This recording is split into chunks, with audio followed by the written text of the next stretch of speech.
bord, dæk dig. Ja, det lyder mærkeligt. Men for mange år siden boede der en skrædder, som havde 3 sønner, men kun en eneste ged. Da geden skulle ernære dem alle sammen med sin mælk, måtte den have et godt og solidt får. Og sønnerne skiftedes derfor til at drive den på engen. En dag gik den ældste søn med den ud på kirkegården, hvor der stod nogle dejlige, saftige urter. Den havde sprunget omkring og et hele dagen. Så spurgte han, er du mæt? Og geden svarede, mæt og glad. Jeg kan ikke æde et eneste blad. Så lad os gå hjem. Og så trak han den hjem i stalden. Har han fået nok at æde? Spurgte skrædderen. Drengen sagde ja, men faren ville være vidst på det. Og så gik han ud og klappede geden og spurgte den, om den var mæt, og geden svarede. Hvor skulle jeg være mæt? Over grave og sten sprang jeg mig træt, men ikke et eneste blad har jeg ædt. Hvad hører jeg, sagde skrædderen, og for ind og sagde til drengen, din løgnhals, du siger, at geden er mæt, og så har du ladet den sulte. Rasende tog han sin målestok fra væggen og jog drengen bort. Den næste dag var det den næstældste søns tur. Han fandt en hæk, hvor der stod fuldt af urter, og geden åd dem alle sammen. Om aftenen, da de skulle hjem, så spurgte han, er du blevet mæt? Og geden svarede, mæt og glad. Jeg kan ikke mere æde et eneste blad. Nå, så lad os gå hjem, sagde drengen og trak den hjem i stalden. Har den fået noget at æde? Spurgte skrædderen. Ja, sagde drengen. Men faren ville være helt sikker på det, så han gik ud og klappede dyret og spurgte, om den var mæt. Den ondskabsfulde ged svarede. Hvor skulle jeg da være mæt? Over grav og sten har jeg sprunget mig træt, men ikke det eneste blad har jeg ædt. Nej, de løgnhalse, råbte skrædderen. Det er dog skammeligt at lade det stakkels dyr sulte. Så smed han også den anden søn ud. Nu kom turen til den yngste søn. Han ville gøre sine sager rigtig godt, og førte geden hen til et krat med friske, saftige blade. Om aftenen, da de skulle hjem, så spurgte han, er du nu også rigtig mæt? Og geden svarede, mæt og glad. Mere kan jeg ikke æde et eneste blad. Nå, men så lad os gå hjem. Så trak han den hjem i stalden. Nå, har den nu fået nok at æde, spurgte skrædderen. Drengen sagde ja, men skrædderen gik alligevel ud og spurgte geden, om den var mæt. Og den svarede, hvor skulle jeg være mæt? Over grav og sten sprang jeg mig træt, men ikke det eneste blad har jeg ædt. Nej, altså, de slyngler, sagde faren.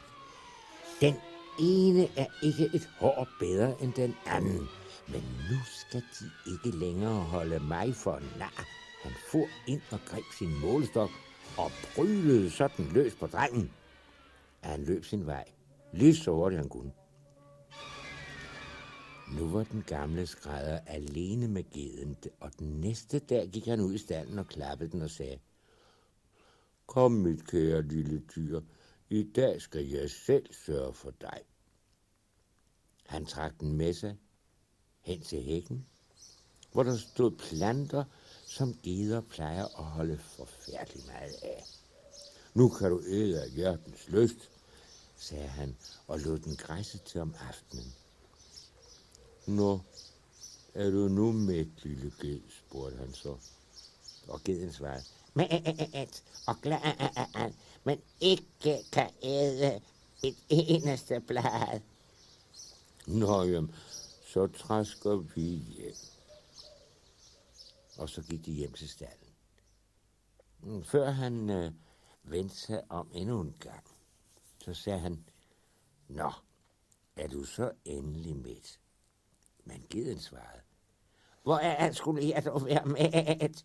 Over grav og sten har jeg sprunget mig træet, men er et eneste blad har jeg æt. Da skrædderen hørte det, opdagede han, at han havde gjort sine 3 sønner uret. Vend du bare dit utaknemmelige dyr, sagde han. Det er ikke straf nok, at du bliver jaget væk. Jeg skal lave dig til, så du ikke kan være bekendt og vise dig for ordentlige mennesker. Så sæbede han geden ind, tog en barberkniv og ragede den fuldstændig glat. Så tog han en pisk og slog sådan løs på den, at den sprang afsted så hurtigt den kunne. Nu var skrædderen ganske alene. Han blev mere og mere sørgmodig og ville inderligt gerne have haft sine sønner hjem igen. Men han vidste jo slet ikke, hvor de var. Den ældste var imidlertid kommet i lære hos en snedker og var flittig og flink. Da hans læretid var overstået, gav hans mester ham et bord. Ja, det så ud som alle andre borde, men der var alligevel noget mærkeligt ved det. Når man sagde, bord, dæk dig, så lå der øjeblikkeligt en snehvid dug på bordet, og derpå stod tallerkener, kniv, gaffel, masser af dejlig mad og vin. Nu har jeg da nok til resten af mine dage, tænkte Svenden, glad og fornøjet. Og så drog han ud i verden og brød sig ikke om, hvorvidt den kro, han kom til, var god eller dårlig. En gang imellem fik han lyst til at spise i det fri. Det så tog han bordet ned ad ryggen og sagde, bord, dæk dig. Og øjeblikkeligt stod der et dækket bord med alt, hvad hjertet kunne begære. Efter nogle tids forløb, så fik han lyst til at vende hjem til sin far. For nu havde hans vrede vel lagt sig. På hjemvejen kom han til en kro, der var fuld af gæster, og de indbød ham til at spise mad. Behold lige kun den smule selv. Næh, så vil jeg hellere mine gæster. Folkene lo af ham. Men han stillede bordet midt i stuen og sagde, bord, dæk dig. Og øjeblikkeligt stod der det dejligste måltid, man kunne tænke sig. Kom så, sagde snedkeren. Og det lod de sig jo ikke sige 2 gange, men de huggede i sig. Det, der undrede dem mest, var, så snart et fad var tømt, kom der øjeblikkeligt et andet fad stedet. Verden stod i en krog og vidste ikke rigtigt, hvad han skulle sige, men han tænkte, nå ja, sådan en kok kunne jeg måske nok have brug for. Snedkeren og hans kammerater svirrede til den lyse morgen. Så gik de endelig i seng, og den unge Svend stillede bordet ved væggen i sin stue. Verden havde imidlertid hverken rist eller ro, og pludselig kom han i tanker om, at der oppe på pulterkammeret stod et gammelt bord, der lignede snedkerens fuldkommen. I en fart fik han hentet det, og listede sig ganske sagte ind og byttede de 2 borde om. Snedkeren drog afsted næste morgen uden at ane uråd, og vendte ved middagstid hjem til sin far, der blev meget, meget glad for at se ham. Nå, min dreng, hvad har du så lært? Jeg er blevet snedker, far. Jamen, det er da et glimrende håndværk.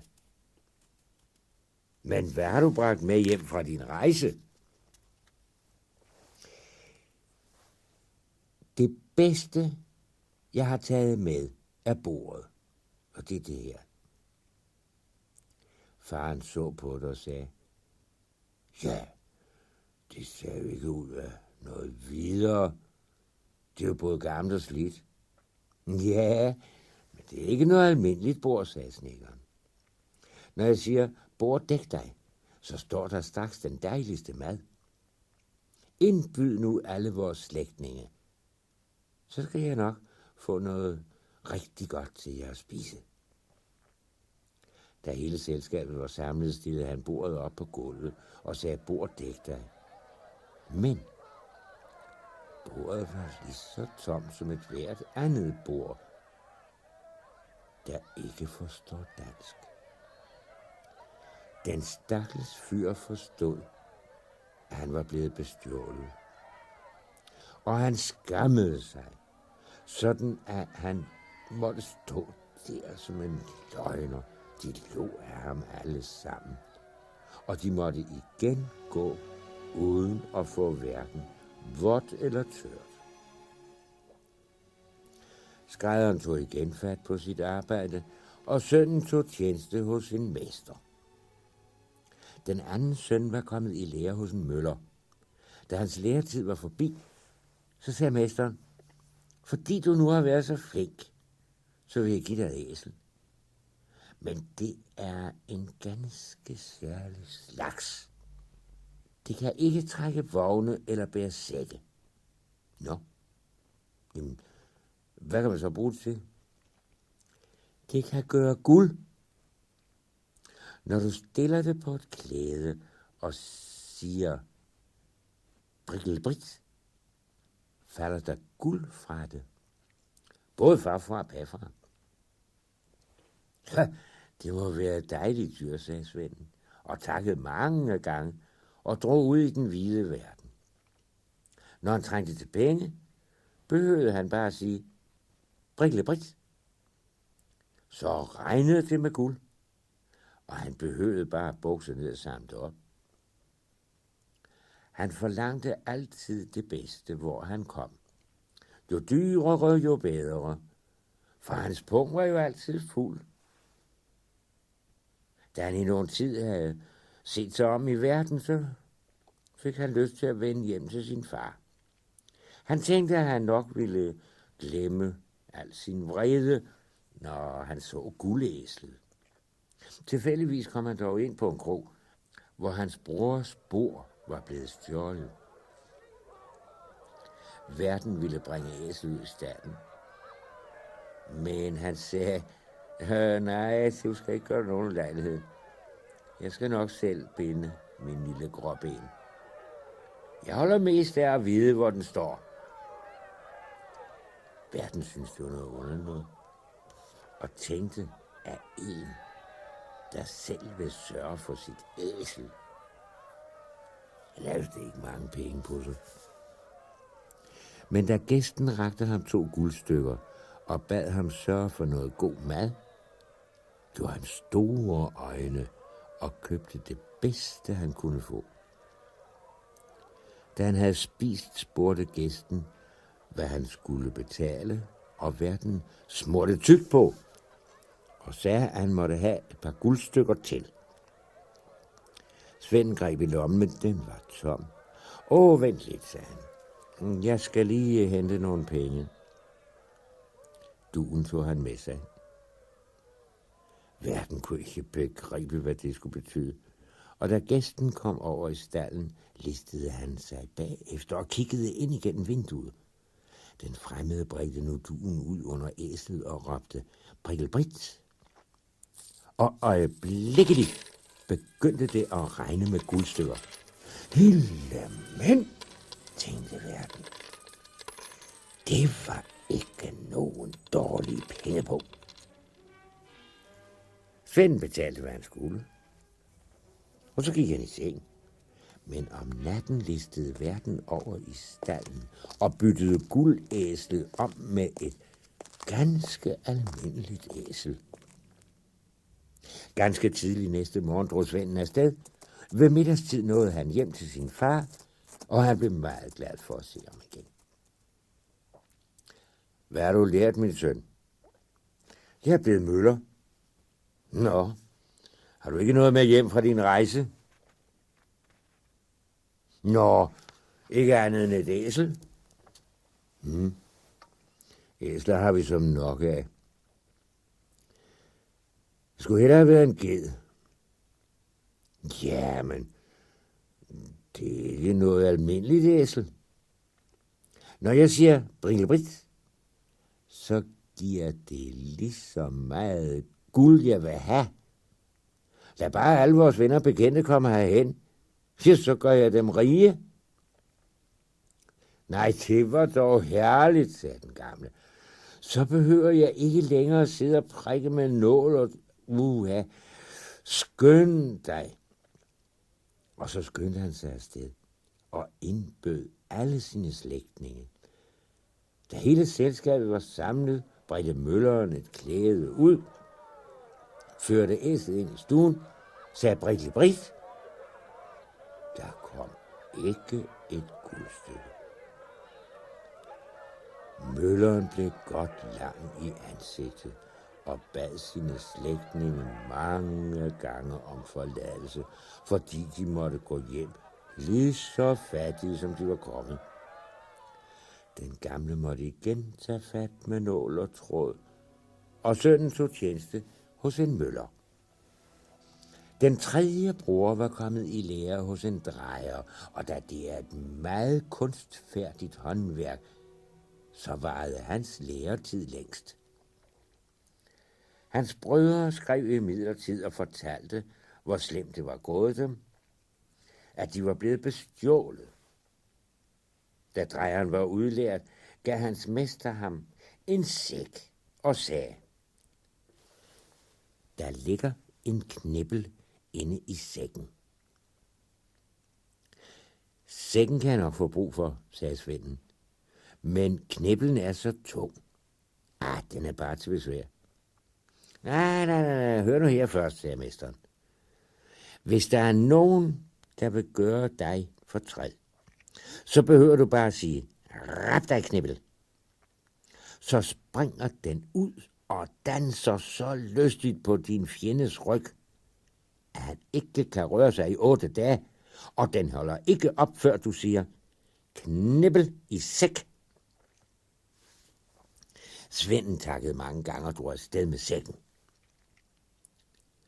Når der var nogen, der ville ham til livs, sagde han blot, rap dig, knibbel. Og et øjeblik efter for kniblen løs på fyren, og inden han fik set sig om, så var han gennembanket, så han ikke kunne røre sig. Hen imod aften kom drejeren til en krog, netop den krog, hvor hans brødre var blevet bestjålet. Han lagde sin rædsel foran sig på bordet og begyndte at fortælle om alt det mærkelige, han havde set og hørt ude i verden. Et bord dæk dig, et guldæsel. Det er jo ikke til at foragte, sagde han. Men det er dog ingenting, hvad jeg har i min sæk. Hvad i alverden kan det mon være, tænkte verden og spidsede ører. Den er vel fuld af ædelstene. Den skulle jeg i grunden også have alle gode gange 3. Hen på aftenen gik gæsten i seng og lagde sækken under sin hovedpude. Da verden troede, at han sov, listede han sig ind for at tage sækken og lægge en anden i stedet. Drejeren havde allerede længe ventet det, og da verden med et rask tag ville rive sækken til sig, råbte han, rap dig, knibbel! Og øjeblikkeligt begyndte kniblen at slå løs på verden.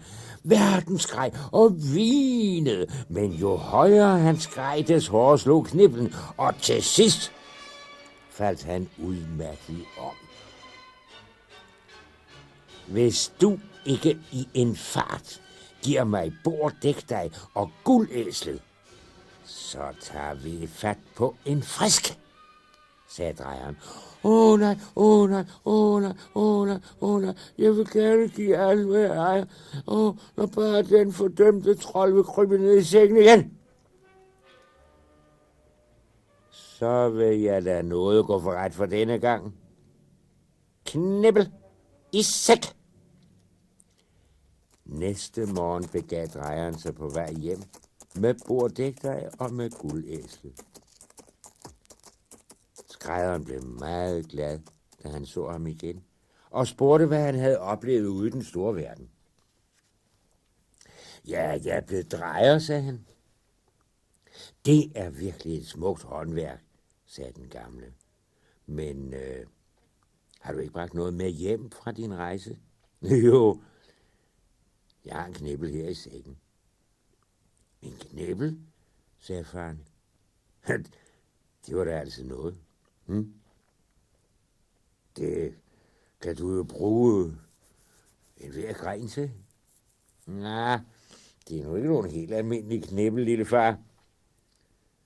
Når jeg siger rapdagknibbel, så farer den løs på den, der vil gøre mig fortræd. Ved dens hjælp har jeg både bord og guldæsel tilbage. Indbyd nu alle vores venner og bekendte, så skal de nok få mad og drikke og lommerne fyldt med guld. Skrædderen ville ikke rigtig tro det, men han indbød alligevel sine slægtninge. Drejeren bredte nu et klæde ud og stillede æslet på det, og mølleren sagde, brikkelbrit, og det regnede med guldstykker i store bunker, så de alle sammen kunne få lige så meget, de kunne bære. Derpå hentede han bordet, og snedkeren sagde, bord dæk dig. Øjeblikkeligt stod der de herligste retter. Sådan en fest havde der endnu aldrig været i skrædderens hus, og den varede til langt ud på natten. Skrædderen gemte nål og tråd i et skab og satte slå for. Og de levede nu lykkeligt og glade til deres dages ende. Nu skal I bare høre, hvad der blev af den slemme ged. Den skammede sig jo over, at den var så skaldet, og gemte sig derfor i en rævehule. Og da ræven kom hjem om aftenen og så den, så stod de her store, funklende øjne i mørket. Så blev den så forskrækket, så den løb sin vej. Den mødte bjørnen, som kunne se på den, at der var noget, der var rent galt. Og så spurgte den, hvad er dog det for et ansigt, du sætter op? Hey, tænk dig, der sidder et skrækkeligt dyr i min hule, sagde ræven. Da jeg kom hjem, lige før jeg så stjålet på mig med gloende øjne. Den skal vi nok få jaget ud, sagde bjørnen, og gik hen til hulen og kiggede ind. Men da den så de gloende øjne, blev den også bange, og turde ikke binde an med det frygtelige dyr, men stak afsted igen. På vejen mødte den en bil, der syntes det var lidt underligt, at den så forstyrret ud, og sagde, sikkert ansigt du har på. Hvorfor? Hvem har gjort det i sådan en humør? Ja, du kan sagtens snakke, sagde bjørnen. Der sidder et skrækkeligt dyr inde i rævens hule og glor, og vi kan ikke få det jaget ud.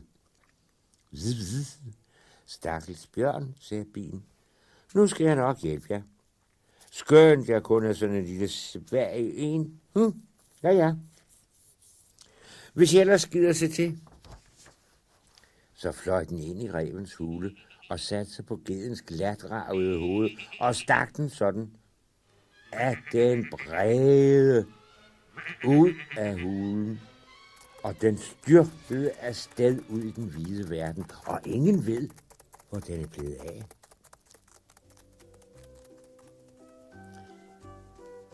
Sådan endte den historie.